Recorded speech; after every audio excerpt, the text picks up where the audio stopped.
கும்பராசி. கும்பராசி நண்பர்களுக்கான சுக்கிர பயிற்சி பலன்கள். 9ஆம் வீட்டு அதிபதியான சுக்கிரன் 8இல் மறைவது விசேஷம்.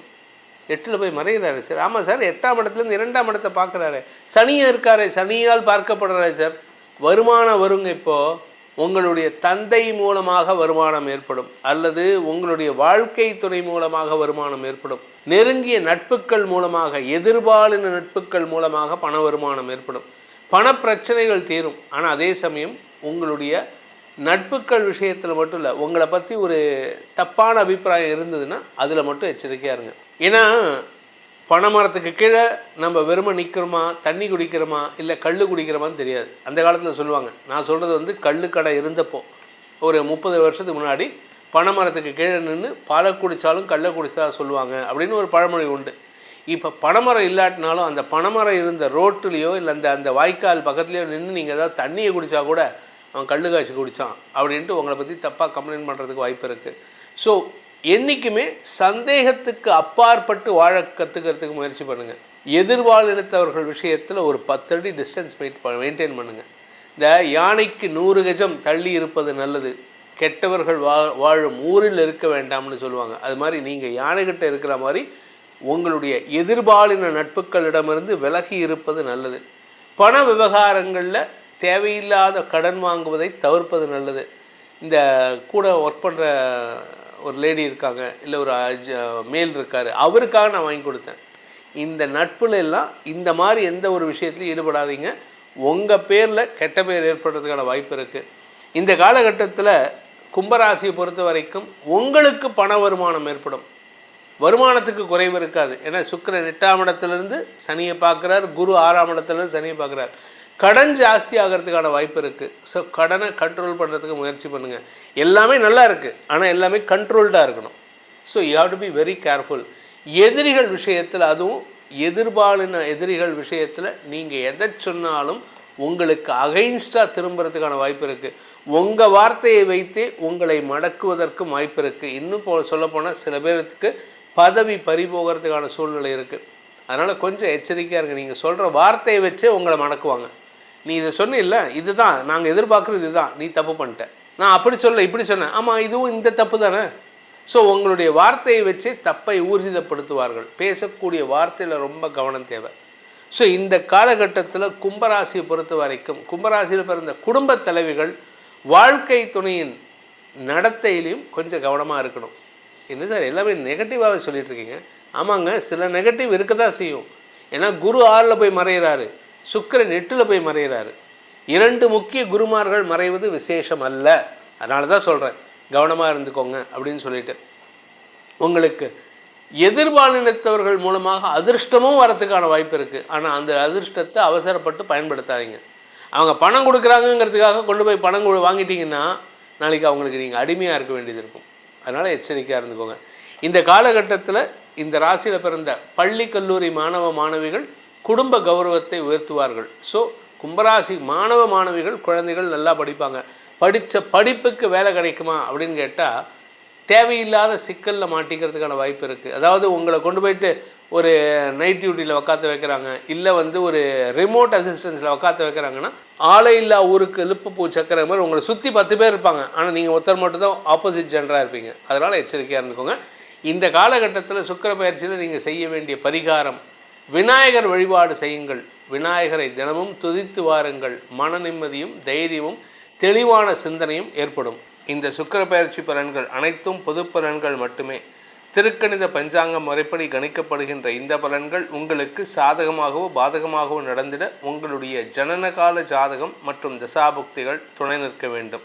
இந்த சுக்கிர பயிற்சி மாதம் நடக்கிறது. மாதம் நீங்களும் போஸ்ட் போடுறீங்க. இதுக்கு என்ன சார் இவ்வளோ இம்பார்ட்டன்ஸ் கொடுத்து பேசுகிறீங்க அப்படின்னா, முதல்ல இந்த சுக்கிர பயிற்சி எப்போ நடக்குதுன்னு சொல்லிடுறேன். இந்த மாதம் ஆகஸ்ட் 1ஆம் தேதி அன்னைக்கு சுக்கிரன் சிம்ம ராசியிலிருந்து கன்னி ராசிக்கு பயிற்சி ஆகிறார். அந்த ஆகஸ்ட் 1லேருந்து செப்டம்பர் 3ஆம் தேதி வரைக்கும் கன்னி ராசியில் இருக்கார். இந்த கன்னி ராசிங்கிறது சுக்கிரனுக்கு நீச்சஸ்தானம். பொதுவாக ஒரு மனுஷனுக்கு பார்த்திங்கன்னா என்ன தான் அறிவு இருந்தாலும் அவனுக்கு வசதி வாய்ப்புகளும் சுகங்களும் இருந்தால் மட்டும்தான் இந்த உலகம் அவனை மதிக்கும். நல்லா படித்த அறிவாளியாக இருப்பான், அவனுக்கு வருமானம் இல்லை, அவனால் சம்பாதிக்க முடியல, அப்படின்ட்டு இருந்தீங்கன்னு வச்சுக்கோங்க, நம்ம யாருமே அவனை மதிக்க மாட்டோம்.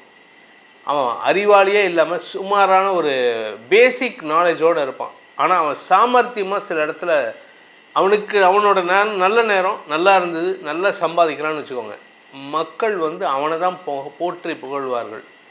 நல்ல அறிவாளிப்பா, அவன் ஏதோ சாமர்த்தியமாக சம்பாதிக்கிறான் பாருன்னு. இங்கே படித்த அறிவாளி வந்து அவ்வளவு கஷ்டப்பட்டாலும் அவனால் சாமர்த்தியம் இல்லை அப்படின்னா அவனால் ஜெயிக்க முடியாது.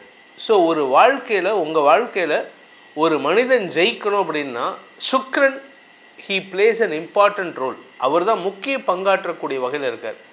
இப்போ உங்களுக்கே பார்த்தீங்கன்னா, உங்களுக்கு கல்யாணம் ஆகுது, அந்த கல்யாணத்துக்கு காரணம் யாருன்னா சுக்கிரன். கல்யாணம் ஆனதுக்கப்புறம் கணவன் மனைவி தாம்பத்திய உறவு நல்லா இருக்கணும் அப்படின்னா சுக்கிரன். வம்சவிருத்தி ஏற்படணும்னாலும் சுக்கிரன் நல்லா இருந்தால் மட்டும்தான் குரு சப்போர்ட் பண்ணுவார். சுக்கிரன் நல்லா இல்லைன்னு வச்சுக்கோங்க, குரு சப்போர்ட் பண்ண மாட்டார், வம்சவிருத்தி ஏற்படாது. உங்களுடைய வசதி வாய்ப்புகள், வீடு மனை வண்டி வாகனம் எல்லாம் நான் சேர்க்கணும். நான் என் வீட்டில் வந்து ஒரு 100 பவுன் நகை இருக்கணும். இந்த தேதிக்கு 100 பவுன் இல்லை 10 பவுன் வச்சுருந்தாலே கோடீஸ்வரன் லட்சாதிபதி. ஆனால் இன்றைக்கி 100 பவுனில் நான் பணம் வச்சுருக்கணும். எனக்கு வந்து ஒரு 2 இடத்துல போஸ்ட் லொக்காலிட்டியில் வந்து எனக்கு வந்து 2 வீடு இருக்கணும், 3 ஃப்ளாட் இருக்கணும், ஒரு 4 ஏக்கரில் லேண்ட் இருக்கணும். இது எல்லாம் இருக்கணும் அப்படின்னா என்ன தான் மற்ற கிரகங்கள் சப்போர்ட் பண்ணாலும் சுக்கிரன் ஒழுங்காக இல்லைன்னா இதெல்லாம் இருந்தும் அனுபவிக்க முடியாமல் போயிடும். அதனால் உங்களுக்கு இந்த சுக்கிரனுடைய இம்பார்ட்டன்ஸ் நிறையா இருக்குங்கிறதுனால தான் சுக்கிரனுக்கான தனிப்பட்ட பயிற்சி பலன்களை நம்ம போடுறோம். இந்த சுக்கிர பயிற்சி நல்லா இல்லை அப்படின்னா நீங்கள் எவ்வளவு கஷ்டப்பட்டாலும் சரி, சனி நல்லா இருக்கும், சனி உச்சமாக இருப்பார் துலா ராசியில், கடுமையான உழைப்பாளி, ஆனால் அவரால் ஜெயிக்க முடியாது. காரணம் என்னென்னா சுக்கிரன் நீச்சமாக இருப்பார், இல்லை மறைவு ஸ்தானத்தில் இருப்பார். ஸோ சுக்கிரனை கொண்டே உங்கள் வாழ்க்கையை நிர்ணயிக்கக்கூடிய வகையில் இருக்குது.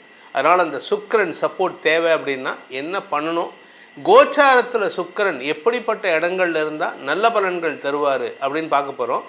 இப்போ சுக்கிரன் தன்னுடைய நீச்சஸ்தானத்துக்கு போகிறார், கன்னி ராசிக்கு போகிறார்.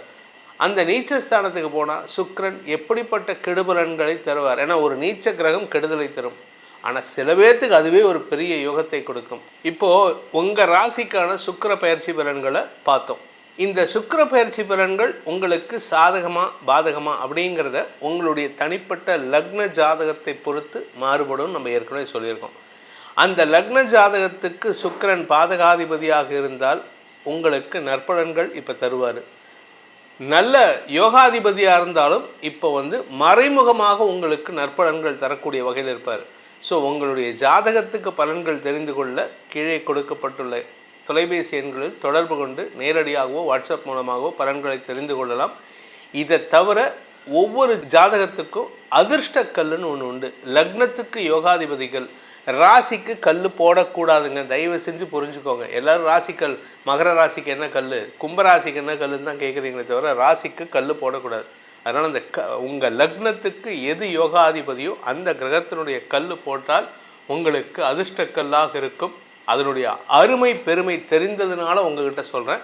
அதை பற்றிய விளக்கமும் நம்மிடம் இருக்குது. நம்மளால் கொடுக்க முடியும் உங்களுக்கு நல்ல விஷயங்களை சொல்லித்தரத்துக்கு. உங்களுடைய தேவைகளை பூர்த்தி செய்வதற்கு, உங்களுடைய ஜாதக பலன்களை அறிந்து கொள்வதற்கு கீழே கொடுக்கப்பட்டுள்ள பலன்களை தொலைபேசி எண்கள் மூலமாக அறிந்து கொள்ளுங்கள். இதன் மூலமாக உங்களுடைய வாழ்க்கை பிரகாசமாக இருக்க வேண்டும் எனும் அடியேனின் பிரார்த்தனையை சமர்ப்பித்து உங்கள் அனைவருக்கும் நல்வாழ்த்துக்களை தெரிவித்துக் கொண்டு உங்களிடமிருந்து விடைபெறுவது உங்கள் வேத ஜோதிடர் பிரகாஷ் நரசிம்மனின் அன்பான வணக்கங்களுடன்.